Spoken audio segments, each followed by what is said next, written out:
Welcome into the Cactus Golf Podcast, episode number 99. Our final episode. Forever. No. Of the double digits. We are in triple digits after this. That's kind of crazy. Yeah, so triple digits after this episode. It's been, this is a second full year, I guess, of the podcast. Started last year as our first the second full season, so... Yeah.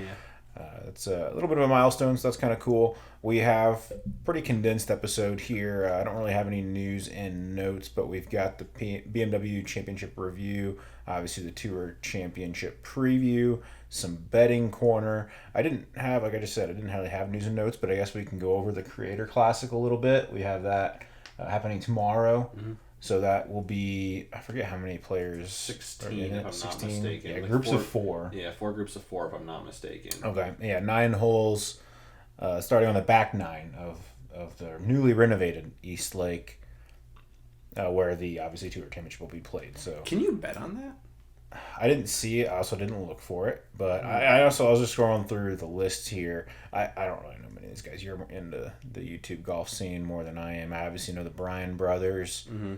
Garrett Clark. Yeah, good. Yeah, we got Michael Morris, seen him. That's good. Paige Sporanic. Let's see, the Fat Perez. Yeah. This guy's got like 3 names. Nick Stubby, Stub? Stubby? Yeah, I don't know. Fat Perez, a.k.a. Bob Does Sports, a.k.a. Breezy. Stub Master. I don't know. Stub Master? Stubby, Stub. I don't know. Just making one up here. Where do you see that? I just made that up. I don't know. Right here. Oh, that's his name. I just know it's Fat Perez. Fat Perez, cool. Bob Does Sports, yeah. The dude from the Mason, what's his last name on there? Mason... Who? What? Mason Nutt? Busted Jack? Busted Jack. You know them. Do I? Yeah, remember the Busted Jack guys? The 2 guys? I don't know. I don't know. Oh, wait, no. Yeah, I know Busted Jack. Okay. Yeah. But there's 2 guys, right? 2 of them. Yeah, just the one's doing it. The tall dude. One. Okay. Yeah, I haven't seen them in a minute, but okay, yeah, I remember them now. That's right.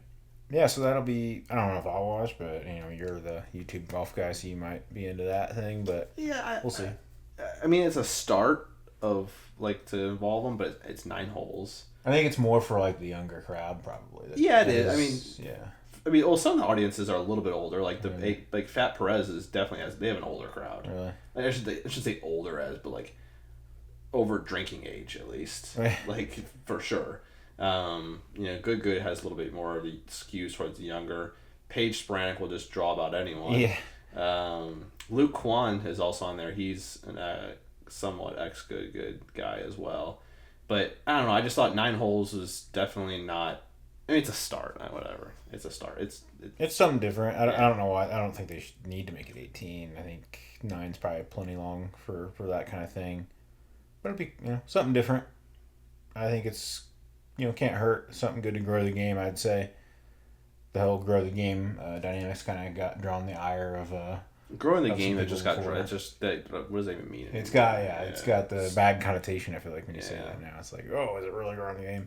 Yeah. I don't know. I don't think it's bad for it though. It's kind of good. No, it's more content, and draws maybe some more eyes to the Tour Championship after it. So, yeah, there's some people off that list that should be on that list. What's his name from dude I don't know what's his name, Tyler Crony, what's his name on there? Did you see Tyler? He's from Tony. Tyler Tony. Tony. He does, we're just Dude Perfect. Yeah. I don't know, there's some guys on there I don't think I'm surprised they were on there. I guess it's kind of just a different type of pro-am. Because they always have pro-ams on Wednesdays. Not always, but they have pro-ams on Wednesdays of the tournaments a lot of times. So it's kind of just a different kind of way of doing that. So that's kind of cool to change things up. But that's all I had here. We can get into the meat of the podcast here with the BMW. Meat and bones. I don't know what I was. What was meat and potatoes? Meat and potatoes. There we go. Meat and bones. I don't know where I got that. I'm not sure either. Bourbon and bones. Let me perk up a little bit there. All right, BMW Championship review here. So Keegan Bradley holds on in a tight Sunday race. He was the last one in the field at the BMW, number 50. Top 50 got in. He was number 50, comes away with the win, jumps all the way up to number 4 in the FedEx rankings going into the final leg at East Lake this week. Some of the fallers I wanted to shout out here that fell out of the top 30 that made it into East Lake were Brian Harmon, Jason Day, Dean McCarthy, and Davis Thompson. With the fallers, there had to be other risers, so Chris Kirk, Tommy Fleetwood, and Adam Scott, as well as the aforementioned Keegan Bradley, jumps into the top 30. So those four jumped in. So that is the kind of shakeup we had last week. Anything you had before we keep moving on to the top 10? No, I got like different things, but let's go to the top 10 because it's going to play into that. Yeah, so top 10, Keegan Bradley 1, T2, Sam Burns, Ludwig Gobert, and Adam Scott. T5, Cam Davis, Tommy Fleetwood, Siwoo Kim, Xander Schauffele, and then T9, Chris Kirk, and Alex and Noren. So my first note I had is the Adam Scott piece. Has been on a little bit of a tear these last four starts that he's had. Second, T10, T18, T2. So he's been coming around. What a good time to get hot too, right? Right at the end of the season, and right during the tour championship time. He has no shot of winning it, but at least he's making a name for himself and he's going down swinging. So making some money. Yeah. He's mid tinkering with his equipment too.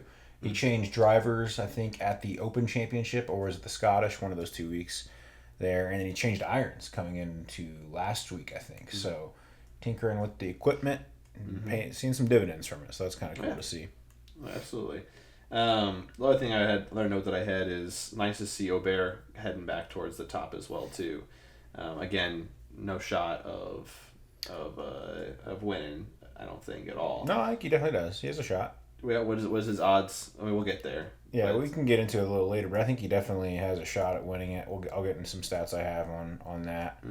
Just with the staggered scoring, you think it's harder to make up for it, but it's not as hard as you might think as far as making up for the bonus strokes that they're going to start with this week. But that's I think we'll get into that later. I have some stats, but I think he definitely has a shot. Oh, well, we'll see. What else you got? That's all I had as far as before two truths. Just had the quick risers fallers. Wanted to shout out Keegan's massive ascent from 50 to 4, and taking advantage of every chance he has. So that's kind of cool. It's Adam Scott, I guess, playing off of that, making him his. I haven't seen the President's Cup standings where he stands for the international race, but I'd say he's making a good case to. Didn't they announce the team? Well, they had the top 6. They haven't announced the 6 captains picks. Oh, got it. So it's the same as Ryder Cup. There's going to be 6 auto qualifiers, 6 captains picks. I don't remember where he stands on that, but he's probably in the top 6. I want to say he's on it already. Yeah, he's on it already. Okay, yeah. So making the most. I thought I remember seeing this photo with him in it.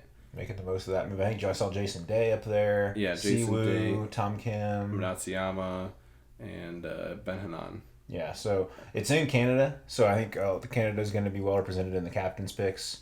Yeah. Because of that, obviously, I would say probably at least 3. Corey Connors, Hadwin, Nick Taylor. Yeah, definitely will be amongst that group that's going to be fighting for those captain's picks that aren't auto qualified. Do you think we'll see a live golfer? Doubt it. Man, that's a shame. No, I don't think so. I don't know who would be vying for it in the international space. I guess Louis Oosthuizen, probably. Playing Neiman really well. Possibly, too. Neiman. Had a better season, at least. Neiman, Louis. Louis had a good season. He was top 6. Well, they don't pick from European because that's like the same as Ryder Cup. Oh, yeah. So it's going to be outside of Europe international. Yeah. Because then obviously Rory would be part of it. But yeah, so it's outside of Europe. I'm trying to think of who else. Cam Smith, yes. Cam Smith, Neiman, Louis. Right, Burmeister had a pretty good season. Yeah, those would, I think, would be the top contenders there. I'm just, Thigala on the list was a little bit of a surprise for me from USA. Yeah, I mean that's just the points that got doled out, so that's just how the cards fell. But that'll be fun. It's cool to see those events every year. We have that one every year in between the Ryder, obviously, so that's cool. And it's a good test. Good to see Keegan get his feet wet with the vice captaincy. Good to maybe get the USA juju flowing in our direction before we host the Ryder Cup the next year. So that'll be good. But this is interesting. They've got what does this mean? Ryder Cup or President Cup victories. Is that what that means? What are you doing? What are you looking at? Those little icons. I'm not sure. I'm not sure either, but the international team has a lot more. And Adam Scott almost has 11. It's probably the points they've earned for their individual, like, for each individual event. I'm curious. So, like, Scottie had 2. He probably won 2 points for the U.S. in the Ryder Cups and the... We'll have to do a breakdown as we get closer as to, like, how do you get those points? Because Adam Scott obviously hasn't played in 11 of these. Well, correct. So it's going to be from points from each individual rider and President's Cup, I would imagine. Yeah. Or maybe just President's Cup Cups. Yeah. Since Scottie on there too. Got it. But that'll be fun to see here in a couple months. Did you have 2 truths here for Keegan? Dude, you want to touch on anything about the Matt Fitzpatrick driver crap that went down? I mean, I think it's pretty self-explanatory. I think it was just a miss on the rules officials' part. Yeah, we had some people hitting up the Instagram disagreeing with that for sure. They thought he should have, like, the ruling was correct. Correct. What they're saying. Yeah, they're disagreeing with what you just said. Oh, okay. Yeah. So I was curious. I'm surprised there was. I think almost everyone on Twitter was the opposite. They're like, yeah, that should have been replaced. Because he teed off with it after the ruling, and it went like 60 yards shorter than normal. Yeah. So I mean, it's pretty obvious that it was broken. Where was the? This person said, "Not cracked. Stop crying and keep playing." I mean, it was obviously cracked. Yeah, like the video part just didn't show it as well. You could see it in the video. You should have looked pretty hard. Yeah. But it was cracked. Like, obviously, that's why he teed off with it, to make a point, because it was he teed off and it went 60 yards shorter. And he's not you or me, where that's kind of just a spray of your shots. Yeah, of course, of course. It's just interesting. I was just surprised to see that there was some sort of a disagreement. Yeah, on Twitter, everybody was like, "Yeah, that's correct." Yeah. Fitzpatrick was heated. And Scottie was too. Even Scottie's playing partner was like, "Yeah, that's ridiculous." Yeah. I think it was one of those things where, like, the official, if you watch the full video, he was like, it looked like he was afraid to, like, make the call, because obviously Matt's like right there, like, it's closer than we are right now, and he's like afraid to make the call. I mean, Matt Fitzpatrick was kind of out of it anyway, so it wasn't really in contention, but just the words and the way he was going about it, and he's like, "Oh, let me, like, get somebody else over here and look at it," and then it was just over the walkie-talkie, and the guy he's talking to over the walkie-talkie, he's just explaining it to him, and then eventually he's just like, "Yeah, it doesn't, I don't think it really impacts it too much," and the guy's like, the guy he's talking to is obviously doesn't agree with him. He's not there. Yeah. It looks like they just, like, made their stance and they were too afraid to go away from it after they kind of made that initial call. Could have been. Who knows? But yeah, I think it's just a miss in the rules and their interpretation of the rules. But you know what? I don't. It didn't impact the. I guess it's like really, it's just based on interpretation. It's arbitrary. There's not, like, definitive, like. Because he said he's like, when I touch it with my fingernail, I can really feel it. Yeah. But if you just, like, put your finger over it, you don't feel it as much. I'm like, well, exactly. It doesn't matter how you feel it. If you feel it, it's there. So it's interesting. All right, here's the truth on Keegan Bradley.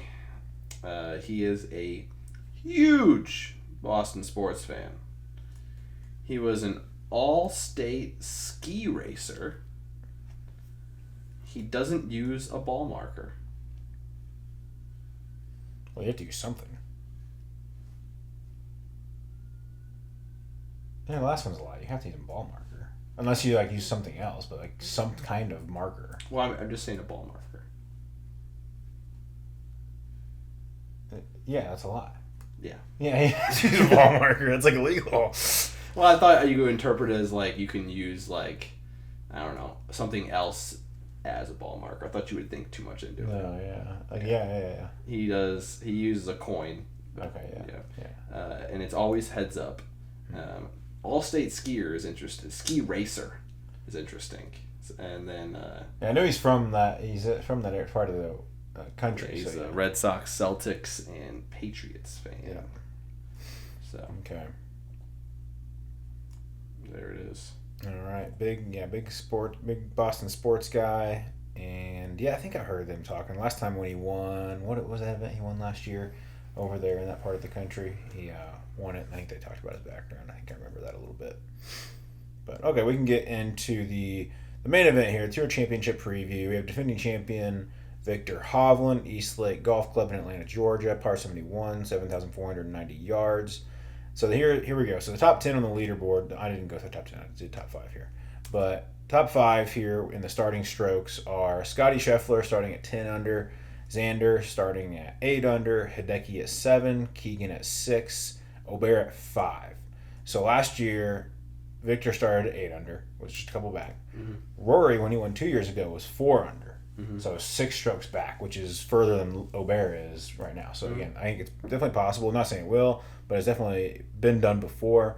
Rory, when he won again, he's won it 3 times already. Only twice was it this format. It used to be prior to 2019. It was just straight up, no strokes starting out.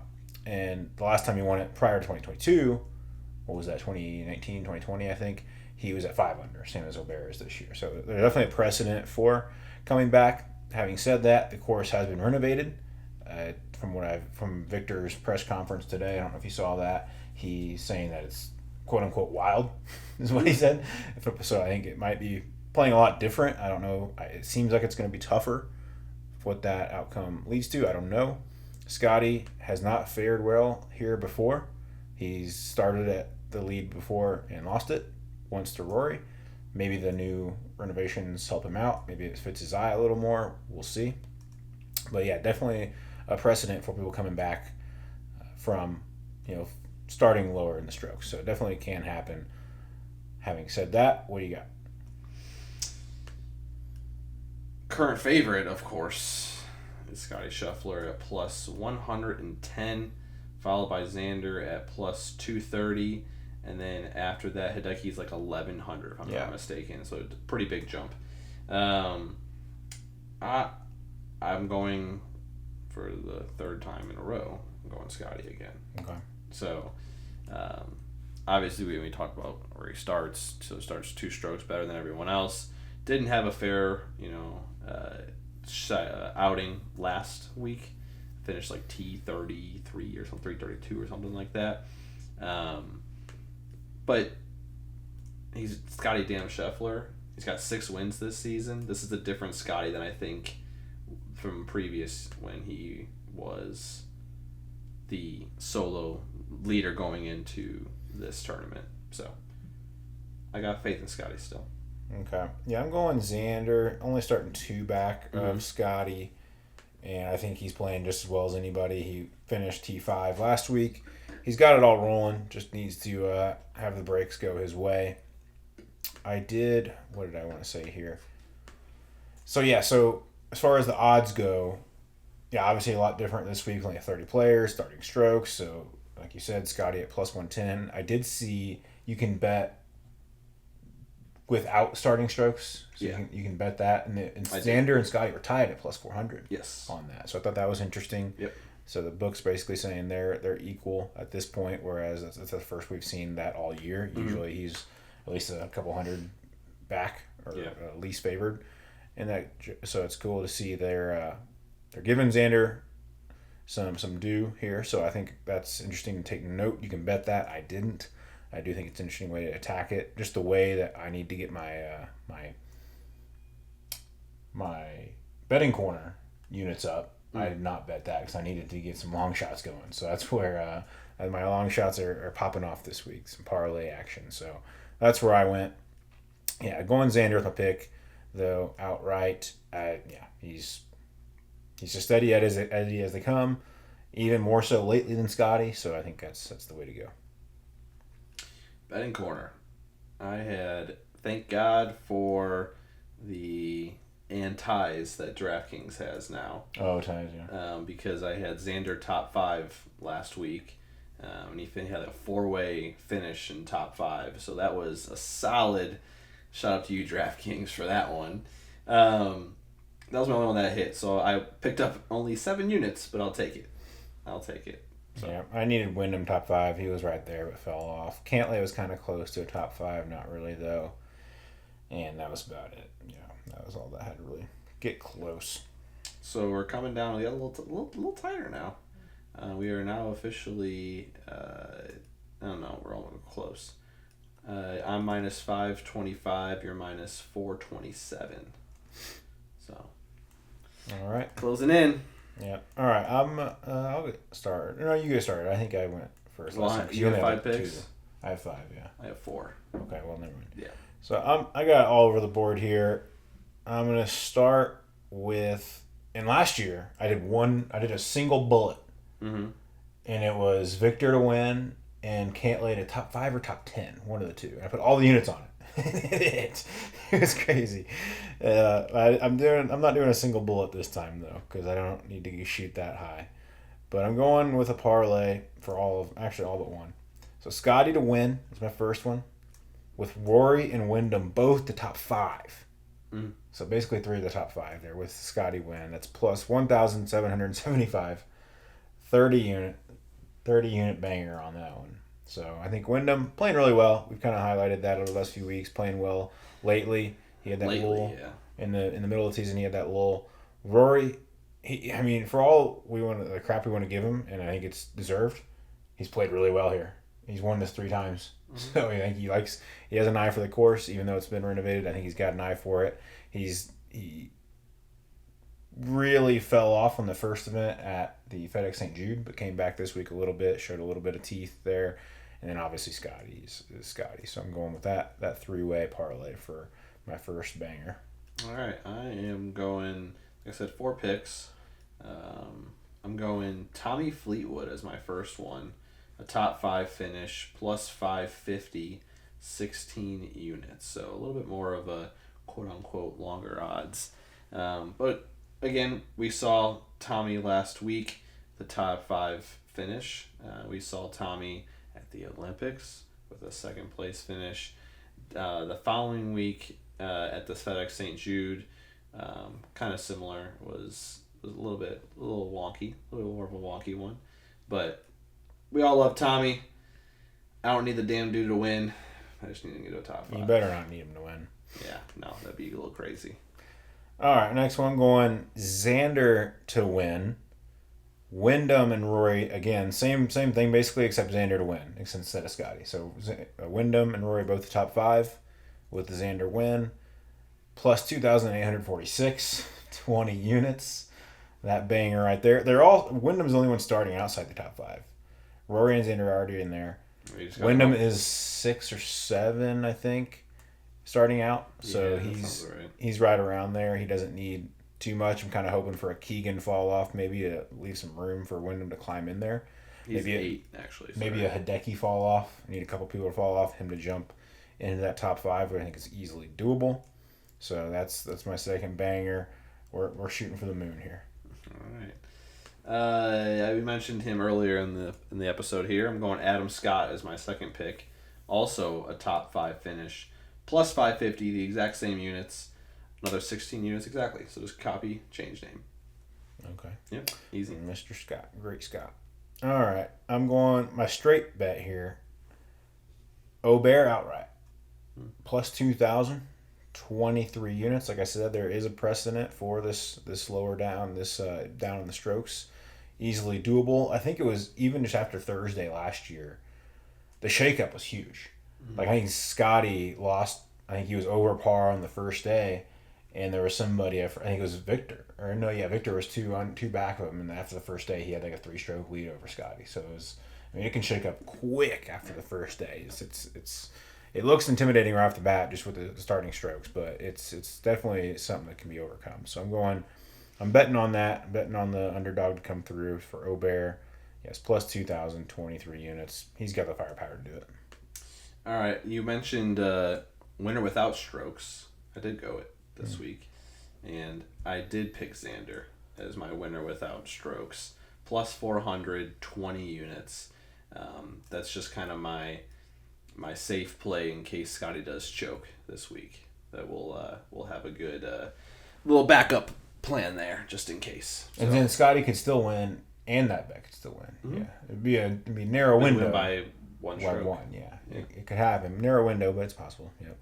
That'd be crazy. Yeah. Crazier things have happened. I'm going my next one. Another back to the parlay action here. Obear again, outright. Hovland top 10.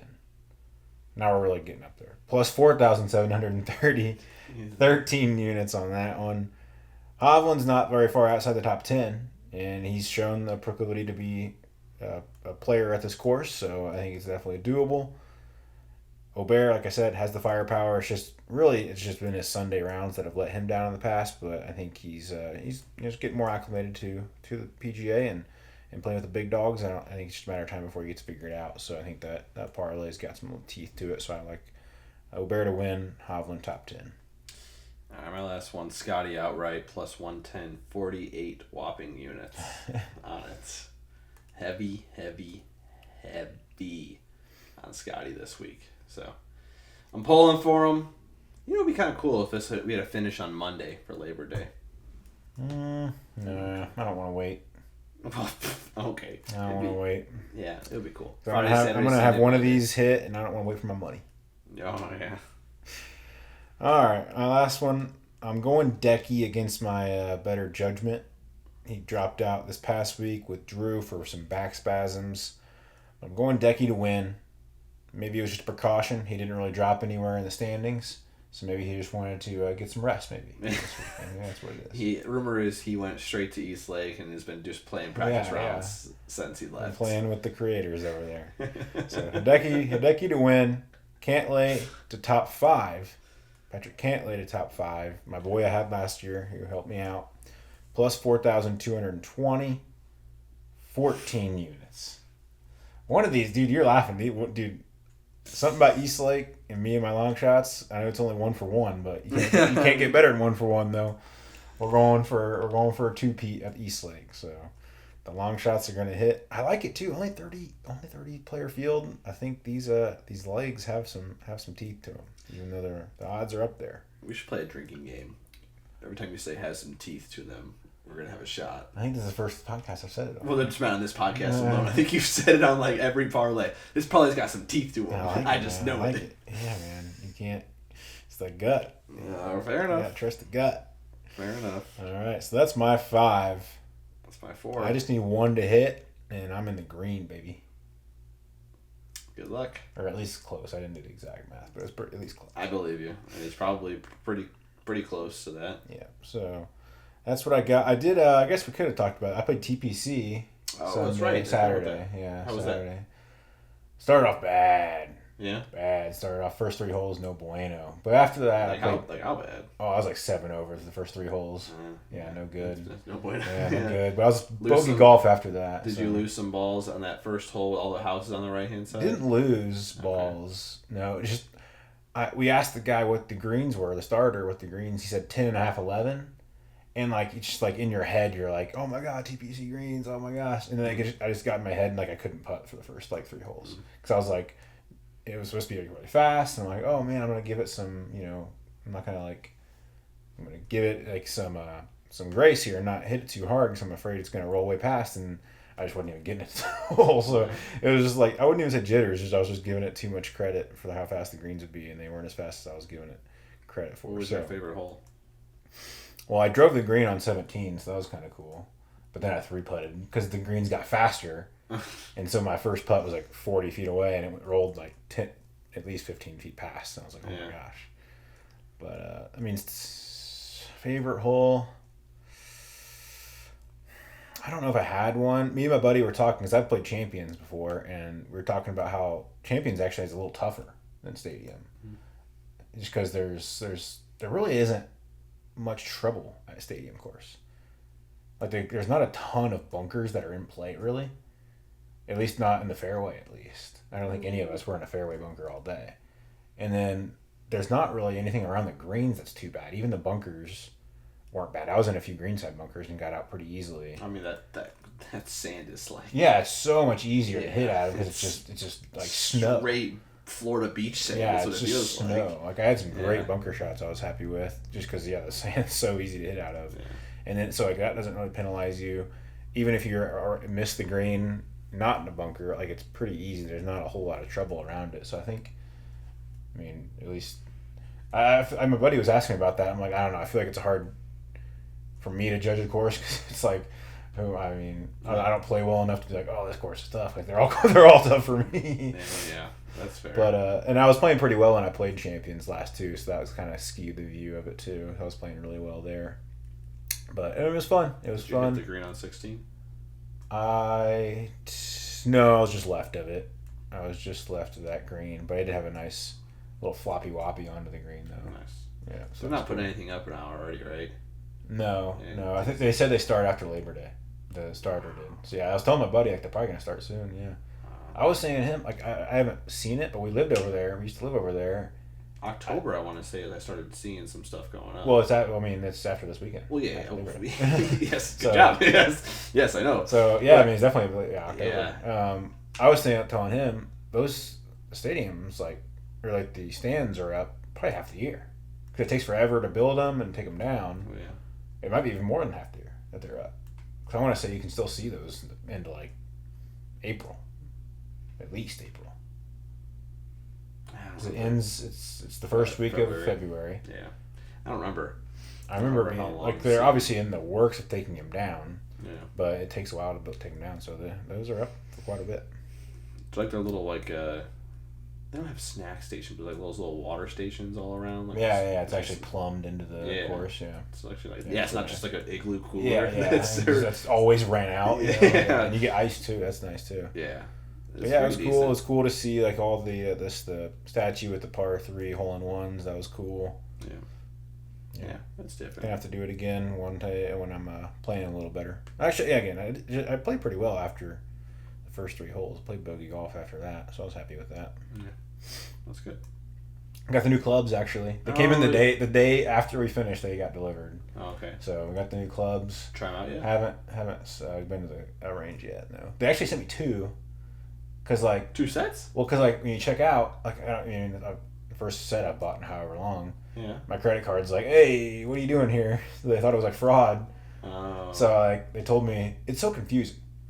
So they were the text they sent was hey, we want to make sure this is legit. Mm. I forget exactly how they worded it, but it was super backwards because it was reply yes if you did this, and we'll cancel the order. Reply no, and we'll cancel the card. And I'm well, I don't want either of those options. Yeah. I want you to not cancel the card, but let the transaction go through. Yeah, I want you to say, yes, this is me, and let the transaction go through. I didn't get an order confirmation, so I placed the order again, and then I got an order confirmation. But then I got 2 tracking things, but I never got 2 confirmations, Did you so it's weird. Pay twice? I did. So I got it. So I'm working on returning them now. Okay. So I got 2 sets. But so if anybody wants one, I got one right now, I guess. Fair enough. But, is that a sneak peek for September's giveaway? I was saying, I don't know if Cactus wants to reimburse, we can do that. But. Yeah. They're custom fit for you too. That might be a little weird. Yeah, I don't know, but that's all right. So I'm excited to use them though. I need. It's kind of fun. Try that out, and I guess I was thinking about getting new grips, but the grips are already still pretty solid. So. The ones that came on them? Yeah. They're like Lambkins. They weren't Golf Pride, but Lambkin's still good. So. Good. Yeah. So that'll standard be fun to try or out. mid-size, Well, that's the thing. They're standard. We were talking after we played the round Saturday about how mid-size actually helps. One of my buddies said he got mid-size and helps him a lot. Mm-hmm. Just helps stability, I guess, and whatnot. There's another guy that we follow on Instagram, and his instructor told him to go back down to standard. Mm-hmm. But I'm sure it's based on swing and all of that. Size of your hand probably plays a factor into it too. I don't know. I usually have mid-size too, but I don't know. Yeah. Well, that's cool. I'm excited to hear how those go. Yeah, we'll see how they turn out. And that's going to do it for episode number 99, the final leg of the regular season, into triple digits in episodes. That's kind of We'll have FedEx Cup this fall, and we have our live stream coming up on Saturday, so tune in for that. We're going to have a lot of cool things going on for that, so if you get in the Facebook group and RSVP for that, and catch us next week. Peace. See you guys.